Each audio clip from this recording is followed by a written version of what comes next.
Hello, welcome. We're so glad that you're going to listen to this really quick presentation. We want to talk you through how to launch your UC, CSU, and financial aid applications through Californiacolleges.edu. I'm Miss Bencomo, I'm Miss Rodriguez. and we're so glad that you're here. So, hold on. Here we go. All right. So first, what you want to do is open your Chromebook and go to Californiacolleges.edu. When you get there, you are going to want to click for that single sign-on option. Make sure you choose your school email, and then you're automatically going to be set up and in your Californiacolleges.edu portal. We love using this for launching those applications because it populates all of that information for you so you're not typing in your name, your address, your state ID, or your courses that you're taking.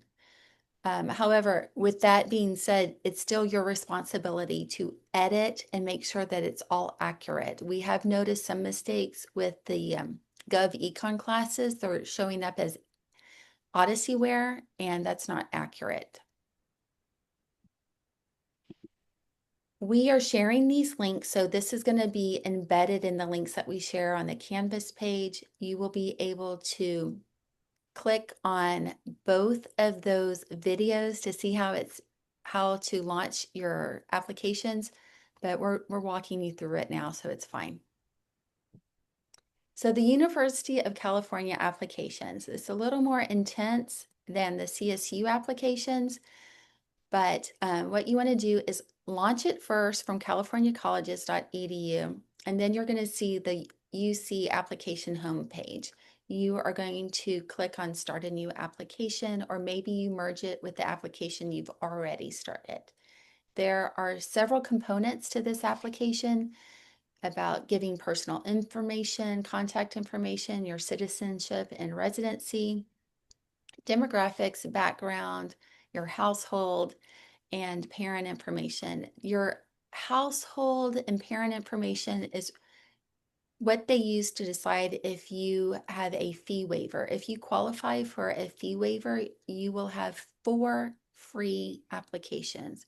We recommend using all 4 and take advantage of those opportunities. And just so you know, for the waivers, the application is going to ask you about the house income. So it's going to determine automatically if you do qualify for the waiver. You do not need to reach out to your counselor. The application will make that determination. Okay, so the application is going to have those sections, which we kind of went over briefly about you, campus majors, academic history, test scores, AP test scores below 3 are not adverse. They don't adversely impact your admission. Now, remember, all information you give, it is in your favor. It will always be in your favor. They will never look at something as detrimental if they have more information on you. That will be an embedded link there for AP credit information. You also want to list your activities and awards, and there's some information about how to maximize that. Keep in mind, if you have family responsibilities, maybe you have a little sibling that you take care of, or maybe you make dinner on Thursday nights. I don't know. Make sure you mention your family responsibilities too, because activities, extracurriculars, anything that you do outside of school is considered extracurricular. If you spend 8 hours playing video games, maybe don't mention that unless you consider that research for your professional career of being a gamer. Something to think about. Another opportunity that they have for students is the scholarship information and EOP, which is Educational Opportunity Program, and then the foster programs. If you are a first-gen student or if you're a foster care student, please apply for those programs because they will take a second look at your application and consider that. So always take advantage, say yes to anything that you think that you qualify for. And then there's going to be those personal insight questions or PIQs. When you are writing about yourself, remember, think of yourself like a diamond And diamonds shine brighter when they have multiple facets. So those 4 PIQs are going to be facets about you. You want to use them to describe different parts of your life that are not easily understandable or not mentioned in another part of your application. So you do not need to talk about all of the grades and all of the courses that you've taken because they will see your transcript. You do not need to list all of your extracurriculars because that's already listed. What you do need to say are what is most important to you? How have you shown dedication? How have you shown commitment? How have you shown leadership? And keep in mind, leadership is not being the loudest person in the room and telling people what to do. Leadership has different ways of manifesting itself. So, how does your leadership shine through? The UCs do not need a letter of recommendation. You are self-reporting all of your grades, so we do not send transcripts. That's why this merging or the launching from Californiacolleges.edu is so important because that puts all of your grade information and course information in there for you, so you're not typing it out course by course. You will need to list the school and major and consider alternate majors. When you are thinking about an alternate major, look at the university. Universities are split up by colleges or schools, and then they have majors listed for each one. If they ask for an alternate major, pick an alternate major from a different school or college. That is how you maximize picking alternate majors because you want, if you are denied admission, for example, electrical engineering, you want to apply for maybe physics or something else. You do not want to apply for mechanical engineering because they're in the same college or school. That's how you maximize your application. All campuses are going to be test blind, meaning they're not going to look at your SAT or ACT scores. So if you haven't taken it, you don't plan on taking it, don't worry about it. They will look at your activities, your athletics, leadership, work internships, volunteering, family support. So you will have up to 20 opportunities to showcase what you do outside of school. Then those 4 personal insight questions. The fees for applying $80 per campus. So be thoughtful about how many schools you apply to. If you're going to apply to all of them, make sure you would attend all of them. Otherwise, you're just throwing money away. So most courses and grades will be pulled through that California Colleges that you launched, but you always want to double check.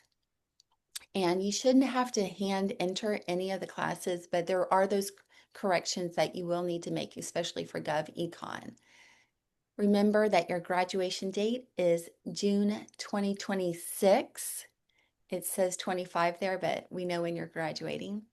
English 2 honors class, if you took it in 10th grade, make sure that that shows. 12th grade coursework is considered in progress first semester and planned for the second semester. For those Gov Econ classes, whatever you're taking this semester is in progress, and then next semester is considered no course because they're only semester courses. And then you switch to the other one that you're taking next semester for no course this semester and planned for next semester. Those dual enrollment courses or concurrent enrollment courses that you've taken, that is going to go under colleges attended in high school. So make sure you add the college that you attended and then the coursework there. The application deadline is December 1st this year because November 30th is on a Sunday, and the UCs wanted you to be able to have access to support, and no one's going to be able to offer that over Thanksgiving break. So keep that in mind.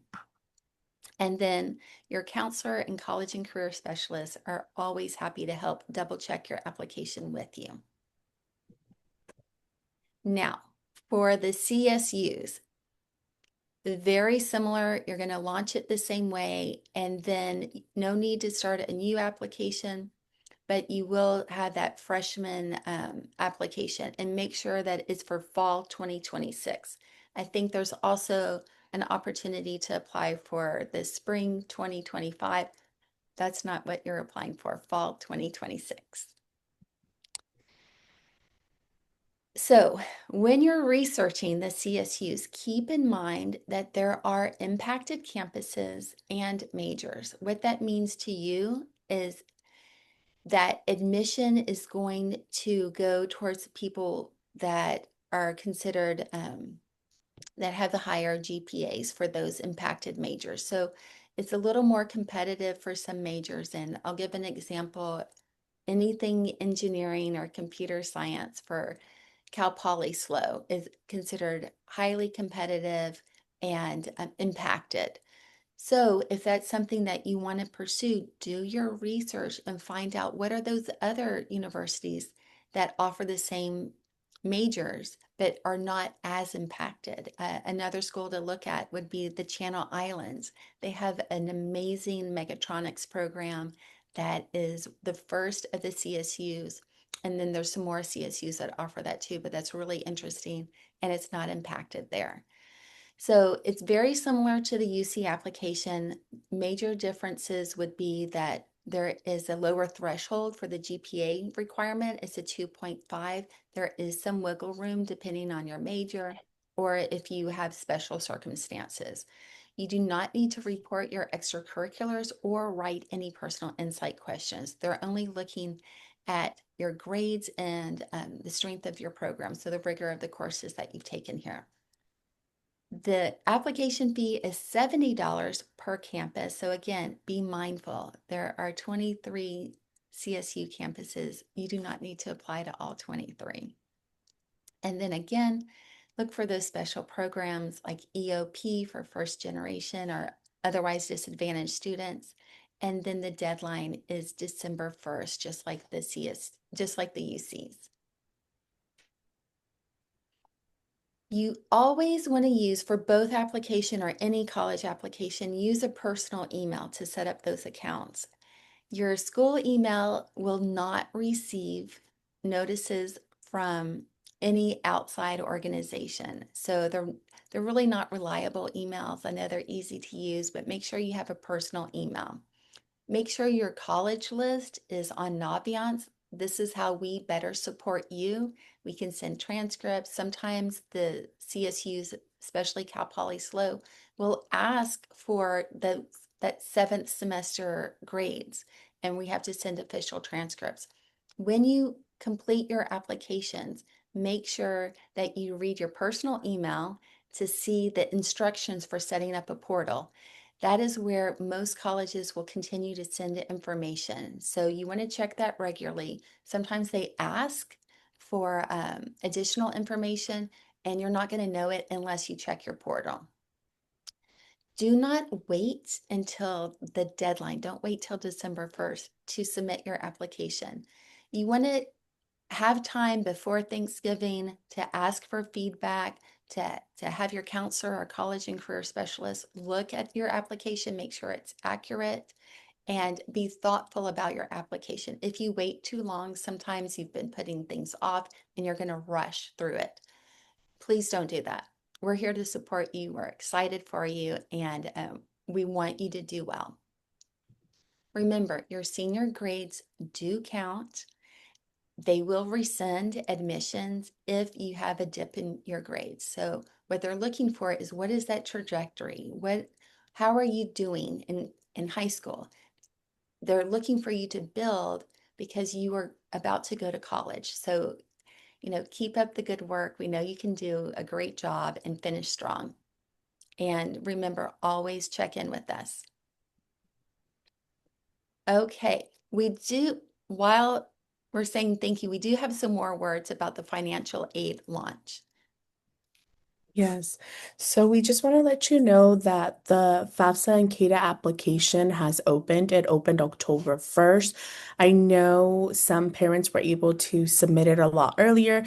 We actually had San Jose City here this week, and they mentioned that to please log in and just make sure that everything has been submitted on your end as a contributor and also as the student portion. If you need any support with this, please reach out to your counselor. But we just want to let you know and remind you that submitting your FAFSA or CADA application, it is a graduation requirement in California. So please, please make sure you submit that application. The priority deadline is March 2nd. So that means if you are interested in receiving your Cal grants, right, you need to make sure you submit by March 2nd. We're also going to be having workshops, so please make sure you look at our principal's weekly announcements. We're going to be having workshops and we're going to have professionals come in that see these applications on a daily basis that are going to be supporting you and your student through this process. Thank you so much. Thank you.